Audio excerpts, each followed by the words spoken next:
मैं हूँ डोगा।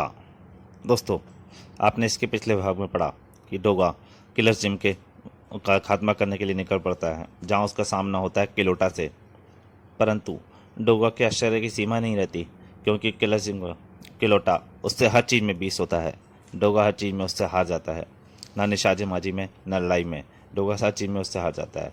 और जब इंस्पेक्टर चीता वहाँ पहुँचता है तो किलोटा वहाँ से भाग जाता है और डोगा को भी वहाँ से भागना पड़ता है। अब उसके आगे अगली सुबह लॉयन जिम चमक रहा था सूरज के कुंदन के बदन की चकाचौंध से।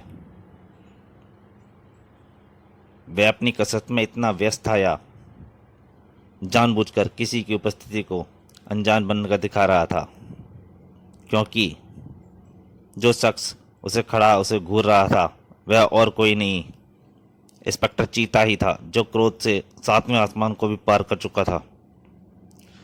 तुम जानबूझकर मुझे इग्नोर कर रहे हो लड़के, इग्नोर कर रहे हो। मैं सब समझ रहा हूँ।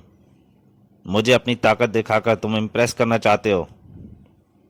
सूरज ने खामोशी से उसकी तरफ देखा। वह खड़ा हुआ और पहली बार चीता के सामने गुर्राया।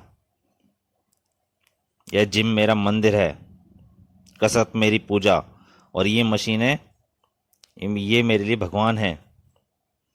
और सभी पुजारी की तरह इस पुजारी को इन्हें भी इसमें जिम में कोई दोष नहीं दिखता। इंस्पेक्टर साहब नेत्र सा हो गया था एक बार को चीता। फिर उसकी भाव विभोर भंगिमा कठोर होती चली गई। रात को कहाँ थे तुम?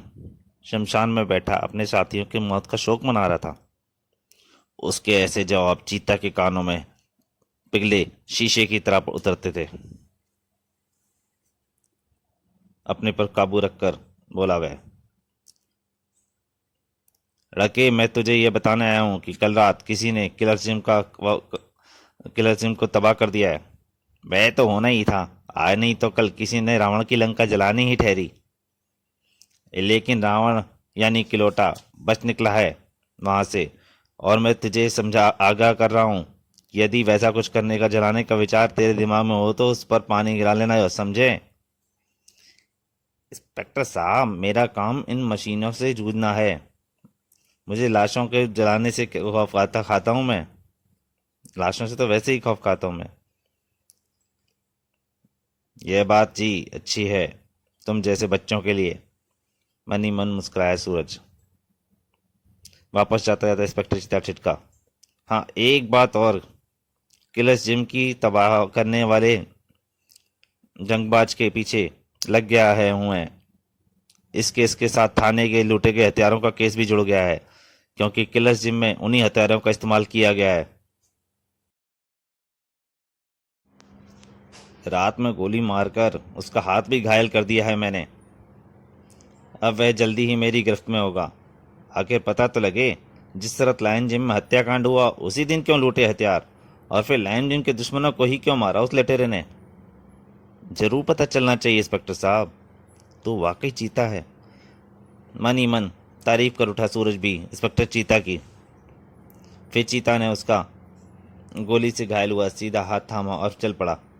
अच्छा बच्चे, चलता हूँ, लगे रहो अपनी पूजा में। तू जीनियस है चीता। अगर मैं तुझे पावर रैक पर कसरत करता ना मिलता, तू जरूर मेरे हाथों से ग्लव्स उतरवाता और तब दिखता तुझे गोली का जख्म। गुड डे इंस्पेक्टर साहब। चीते की फुर्ती से निकलता चला गया है। रात के सन्नाटे को तोड़ती चली गई उसका के ब्रेकों की आवाज़। क्या हुआ तारिक, गाड़ी क्यों रोक दी? साहब लुटेरे। लुटेरों ने घेर लिया कार को। चल सेठ, माल बाहर फेंक दे, वरना मैं यह बम अंदर फेंकता हूँ। देखते ही देखते दरवाजा ही उखाड़ फेंका उसने। शेख ने 1 मिनट लगाई थी माल यानी नोटों से भरा ब्रीफकेस बाहर फेंकने में। जा सेठ, दुआ दिए हो घर जाकर कि ब्लैक बॉयज के हाथों जिंदा बचकर बाहर निकल गया। ब्लैक बॉयज की लूट सफल हुई उसी रात शहर के दूसरे कोने में। ब्लैक बॉयज हैं जे आए, इसीलिए यह सोना चांदी, ब्लैक बॉयज को सोना चांदी बहुत पसंद है।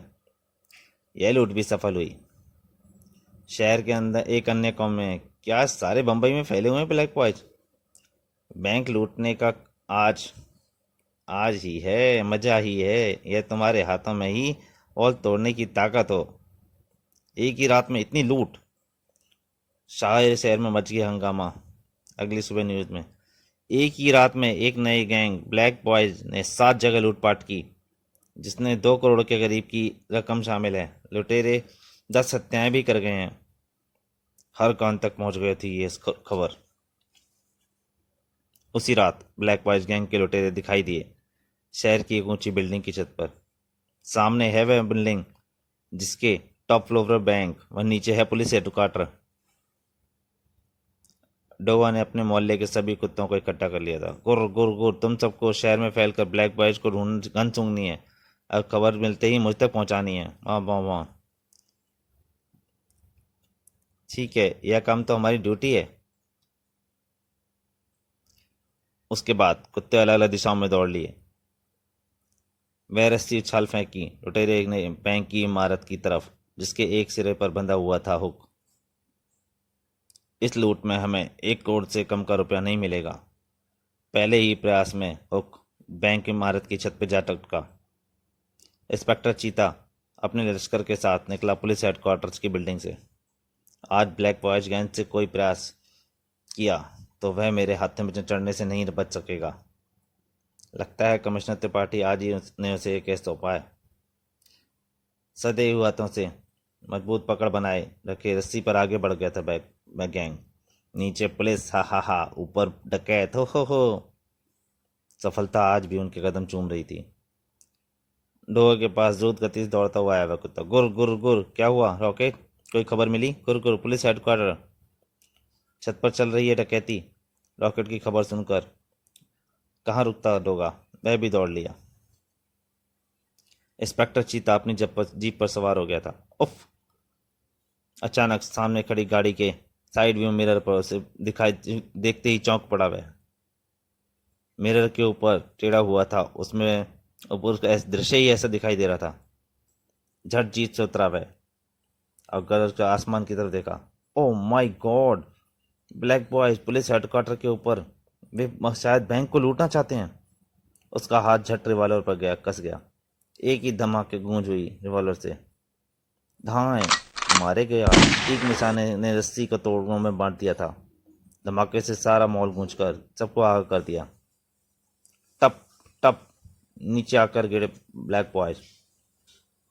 परंतु शायद चारों की ही किस्मत अच्छी थी।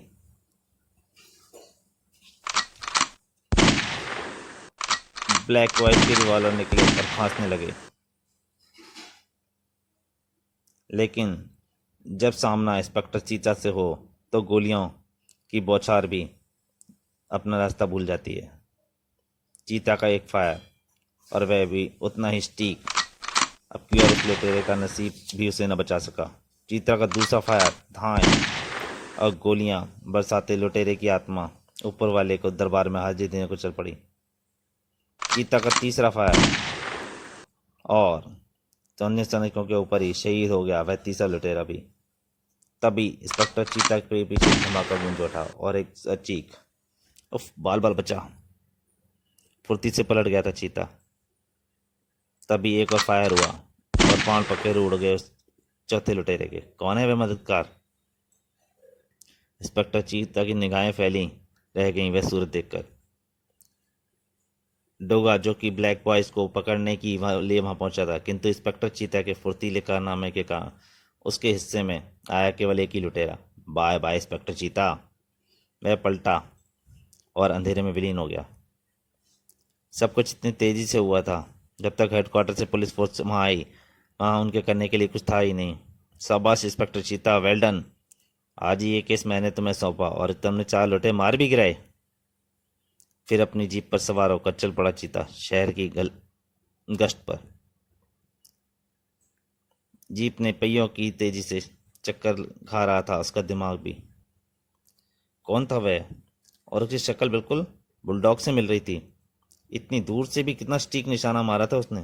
कोई अपराधी था या अपने इसी तरह के उसे लाख सिर पटकने के बाद भी नहीं मिले। उसके विचारों को तब झटका लगा जब सड़क के बीचों बीच खड़ा हुआ था एक आदमी। रोको रोको, गाड़ी रोको, पुलिस मदद। जीप रुकने के साथ ही जो कुछ भी उसने सुनाया सुनकर उसके साथ दौड़ पड़ा चीता। ज्वेलरी शॉप के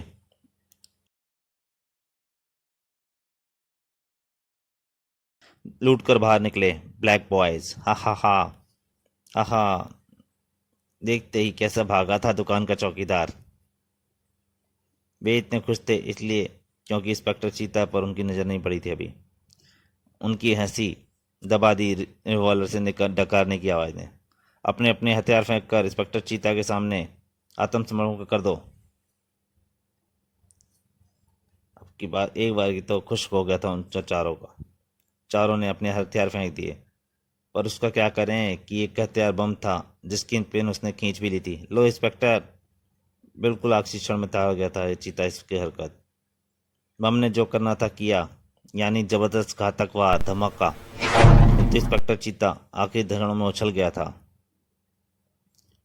धुआं छटते ही चीता ने किए 2 फायर, ठाए ठाए, एकदम ठीक निशाने पर। किंतु अब उसकी रिवॉल्वर में नहीं बची थी गोली। उफ, एक्स्ट्रा कॉटेज भी नहीं है अब।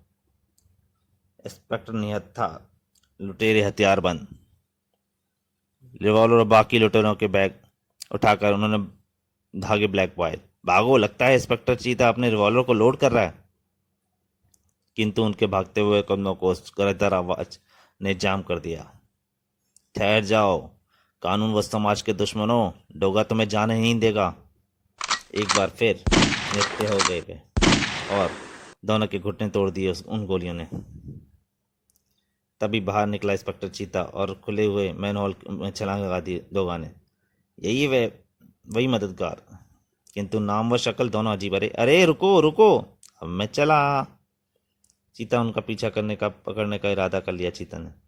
इंस्पेक्टर, मेरा पीछे छोड़ो, उन्हें पकड़ो, देखो भाग ना निकले वे। चीता को अपना इरादा बदलना पड़ा, क्योंकि फिलहाल ब्लैक बॉयज को पकड़ना ज़्यादा जरूरी था। बाद में पुलिस हेडक्वार्टर में, चीता, एक तुम ही असली इंस्पेक्टर हो, बाकी सब नॉनसेंस हैं। एक ही रात में 2 वारदातें होने से रोकी हैं तुमने, शाबाश। सर, अब मुझे उन पकड़े गए मुजरिमों की जुबान खुलवानी है। बहुत खुश थे आज कमिश्नर त्रिपाठी। हाँ जरूर, लेकिन एक बात जरूर कहूँगा। कहिए सर। इंस्पेक्टर चीता, तुम वाकई चीता हो। Thanks for the complement sir. चल पड़ा चीता, दिमाग में विचार लिए कि इस कैडेट का असली हकदार एक और भी है, और वह है डोगा। अकबर चाचा को अस्पताल खाना देने के लिए निकल पड़ा सूरज अपनी इनफील्ड पर सवार होकर। डॉक्टर से पूछूंगा अदर चाचा को कब हॉस्पिटल से डिस्चार्ज करेंगे वे। हॉस्पिटल के गेट से तेजी से निकलती उस एम्बुलेंस में टकराती टकराती बची उसकी एनफील्ड। अरे अरे अरे, देखकर चलाओ भाई। हाँ, यह तो। आश्चर्य का झटका लगा था ड्राइविंग सीट पर लगे जमे किलर जिम के पहलवान को पहचान के। हॉस्पिटल के कमरे में प्रविष्ट होते वक्त भी वह यही सोच रहा था, एम्बुलेंस में किलोटा के गुंडे का क्या काम, आगे जाने क्या रहस्य। अरे ये क्या हुआ, ये कहाँ है अध्यक्ष चाचा। और एक क्षण न लगा उसे एम्बुलेंस में किलोटा के गुंडे होने का रहस्य समझने में। अचानक उसकी निगाह टिक गई उस हैंडबैग पर जो अक्सर जिम में कसरत करते वक्त पहना जाता है। यह जरूर चाचा का अपहरण करने की कोशिश में लड़ते वक्त किसी गुंडे के हाथ से उतर गया होगा। 2 उंगलियों की सहायता से बेहद सावधानी से उठा लिया उसने सूरज ने और जेब के हवाले कर लिया। फिर अब उस अपहरण कांड से अनजान हॉस्पिटल वालों को खबर करने के बाद वह वापस हो लिया। अध्यक्ष चाचा, तुम्हारे खुदा की कसम, किलोटा ने यदि तुम्हारा बाल बीमा कर किया तो उसका पहले सिर मोड़ दूंगा, फिर उसकी गर्दन रेत दूंगा। किंतु किलोटा का पता चल पाएगा तब ना कुछ करेगा। जिम में प्रवेश करता चला गया वह। दिमाग में कोई प्लान कुलबुला रहा था उसके। इस बार तू मुझे मात ना दे सकेगा किलोटा। क्या करने की सोच चुका है। कई घंटों की मेहनत के बाद जब उठा तो उसके हाथ में रस्सियों के गुच्छे, 2 छोटे छोटे थे जाल। अब मैं तैयार हूं किलोटा का जवाब देने के लिए, किंतु पहले उसका दिमाग ठिकाना मालूम करना पड़ेगा, जो कि मामूली से काम है। ठिकाना मालूम करना आसान किस तरह सोच रहा है सूरज? वह जब बाहर निकला तब शाम का धुंधला छाने लगा था। यह हैंडबैग है, हैंडबैग बनेगा जरिया किलोटा का ठिकाना जानने का। डॉग विसल की अल्ट्रासोनिक आवाज जरूर पहुंच गई होगी किन्हीं खास कानों में।